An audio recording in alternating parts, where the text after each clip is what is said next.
ऐसा एक भी दिन नहीं जाता कि यहाँ से खून न बहता हो। आपकी नगर सरकार कैसे नहीं रही हो? नगर सरकार मुर्दाबाद मुर्दाबाद, महापौर मुर्दाबाद मुर्दाबाद, नगर सरकार मुर्दाबाद मुर्दाबाद। आप देखिए इस सड़क पे अगर आप निकलेंगे आपको जगह ही जगह गड्ढे ही गड्ढे दिखेंगे, यानी सड़क में गड्ढा है कि गड्ढों में सड़क है। रोज यहाँ खून बहता है मेरे जनता का। ऐसा एक भी दिन नहीं जाता कि यहाँ एक्सीडेंट न हुआ। जब सत्ता अपनी हो, सिस्टम अपना खुद का हो और सरकार भी अपनी ही हो, पार्टी भी अपनी ही हो, फिर भी यदि विकास नहीं हो तो धरना देना पड़ता है, सड़क पर उतरना पड़ता है। तो यह सवाल भी उठना अब लाजमी हो गया है कि क्या यहां पर अपनी ही सरकार में अपनी ही सुनवाई नहीं हो रही है।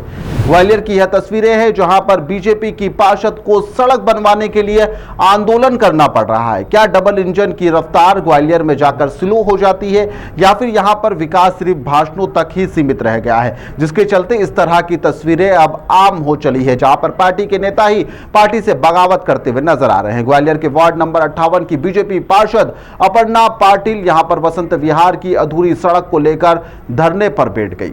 यहां पर धरने पर बैठी, नारेबाजी करी। आरोप है कि कई बार यहां पर शिकायत की गई, प्रदर्शन किया गया, बावजूद यहां पर नगर निगम के द्वारा अब तक कोई ठोस कदम नहीं उठाया गया है। पार्षद ने यहां पर तीखे तौर पर आरोप भी लगाए कि वही सड़क है जिसके लिए उन्होंने पहले भी आंदोलन करा था। कोई नई बात नहीं है, इससे पहले भी आंदोलन कर चुकी है। यहां तक कि खून बहाने तक की भी चेतावनी दी गई थी, जिसके बाद जल्दबाजी में यहां पर सड़क का काम शुरू हो गया। लेकिन आप देखिए ना कि किस तरीके से काम किया गया है, आज भी यह सड़क अधूरी ही पड़ी हुई है।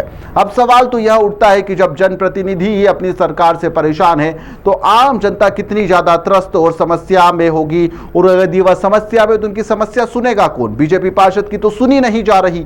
वहीं पर ग्वालियर में विकास की जो फाइलें हैं सिर्फ यहां पर दफ्तरों में घूमती हुई नजर भी आ रही है। क्या जनप्रतिनिधियों की बात भी अफसरों तक नहीं पहुंच रही है या फिर यहां पर सिस्टम में कहीं एक बड़ी लापरवाही छुपी हुई है?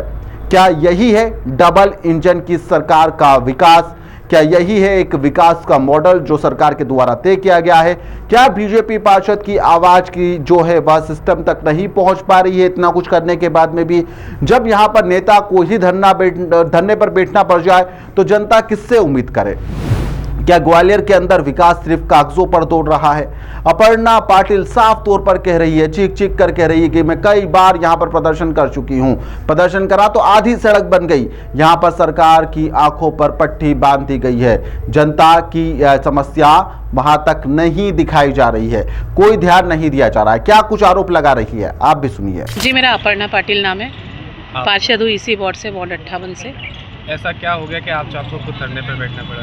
देखिए, ये जो सड़क है वसंत विहार गेट से लेकर चितकपुरी गेट तक वाली, आप देखिए इस सड़क पे अगर आप निकलेंगे आपको जगह ही जगह गड्ढे ही गड्ढे दिखेंगे, यानी सड़क में गड्ढा है कि गड्ढों में सड़क है।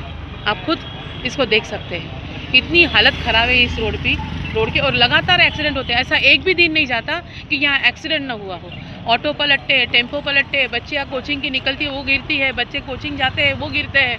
रोज़ यहाँ खून बहता है मेरे जनता का। अब मैं अपने जनता का खून नहीं बहने दूंगी। क्या वर्क ऑर्डर नहीं हो रहा है या फिर? नहीं, उस समय जब मैंने यहाँ पे आंदोलन, यहाँ पे मैं खड़ी हुई थी, मैंने कहा था कि अगर यहाँ मेरा वर्क ऑर्डर, मेरा फाइल टेंडर में नहीं जाती है तो मैं अपना खून बहाऊंगी। आनंद फानंद में इतना सब करने के बाद ही इसकी फाइल टेंडर में गई। टेंडर में जाने के बाद वर्क ऑर्डर भी हो गया, सब कुछ हो गया, लेकिन काम धरातल पे नहीं। मेरा गुस्सा वो है कि अभी तक मेरा काम धरातल पे क्यों नहीं आया। अब मैं नहीं चाहती कि मेरे यहाँ पे जनता का किसी का खून बहे। ऐसा एक भी दिन नहीं जाता कि यहाँ जनता का खून न बहता हो। मेरा गुस्सा ये है, अगर ये सड़क धरातल पे नहीं उतरती है तो नगरीय निकाय के इतिहास में ऐसा कुछ नहीं हुआ होगा जो अब लाल बिल्डिंग के बड़े अपने मुख्यालय में होगा नगर निगम। फिलहाल देखना होगा कि पार्षद के धरने के बाद में क्या प्रशासन जागता है या फिर यहां पर विकास की ये जो सड़क है ऐसे ही अधूरी पड़ी रहेगी। इस खबर को लेकर आप लोगों की क्या राय है, हमें कमेंट में जरूर बताइएगा।